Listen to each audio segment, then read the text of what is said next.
പെണ്ണിൻ്റെ സ്വഭാവം മോശമായത് നമ്മളെ കൊണ്ടാണ്. നമ്മളെ ഭാര്യൻ്റെ സ്വഭാവം മോശമായിട്ടുണ്ടോ എങ്കിൽ നമ്മളാണ് മോശമാക്കിയത്.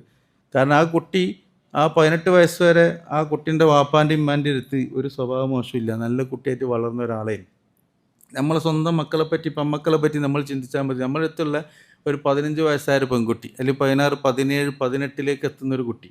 ആ കുട്ടീനെ എന്ത് സ്നേഹത്തിലാണ് നമ്മൾ പോറ്റുന്ന, ആ കുട്ടീനെ നമ്മൾ തല്ലൂല, അടിക്കൂല, എന്ത് ചോദിച്ചാലും വാങ്ങിക്കൊടുക്കും, പൊന്നുപോലെ പോറ്റി വളർത്തി. ഒരു കുഴപ്പമില്ല ആ കുട്ടിക്ക്. പിന്നെ ചെറിയ ചെറിയ സൗന്ദര്യപ്പെടുക അത് കോമൺ ആയിട്ട് ഉണ്ടാവുന്ന അങ്ങനത്തെ ഒരു കുട്ടീനെ നമ്മൾ ഒരാൾക്ക് സവ്വജത്തുക്ക വങ്കത്തുക്ക ബിന്ദി എന്ന് പറഞ്ഞിട്ട് കൊടുക്കുകയാണ്. കൊടുത്തതിൻ്റെ ശേഷം ആ കുട്ടി പിന്നെ കേടുവരാൻ. അപ്പോൾ ഇവിടുന്നത് കേടുന്നത് ആ എത്തിയ സ്ഥലത്ത് നിന്ന് അവിടുത്തെ സർക്കംസ്റ്റാൻസ്, അവിടുത്തെ സാഹചര്യമാണ് കുട്ടീനെ കേടെടുത്തുന്നത്. അപ്പോൾ നമ്മളെടുത്തെത്തിയ ആ കുട്ടിയെ നമ്മൾ ആ വാപ്പിമ്മി പോറ്റിയ പോലെ തന്നെ പൊന്നുപോലെ നമ്മൾ മരണം വരെ കൊണ്ട് നടക്കണം. ആ പെണ്ണിൻ്റെ വാപ്പൻ്റെയും ഉമ്മൻ്റെയും അടുത്ത് വളരെയധികം സന്തോഷത്തിലും ഹരത്തിലും ആനന്ദത്തിലും ജീവിച്ച പെൺകുട്ടിയായിരിക്കും. ആയിഷ ബീവി അബൂബക്കർ സിദ്ദീഖ് റളിയല്ലാഹുവിൻ്റെ അടുത്ത് ഭയങ്കര സന്തോഷത്തിൽ ജീവിച്ച കുട്ടിയാണ്. അതിൻ്റെ റസൂലുള്ളാഹിൻ്റെ അടുത്ത് കിട്ടിയപ്പോൾ റസൂൽ ആ പൊന്നു പോലെ തന്നെ പോറ്റണത്.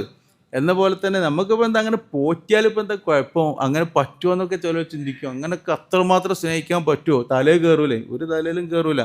എത്രത്തോളം സ്നേഹിക്കുകയും അതിനോട് കൂടെ റെസ്പെക്റ്റ് കൊടുക്കണം, ബഹുമാനം കൊടുക്കുക. ഇത് രണ്ടുണ്ടെങ്കിലാണ് നമ്മളോട് ഇങ്ങോട്ട് റെസ്പെക്റ്റ് ഉണ്ടാവുള്ളൂ.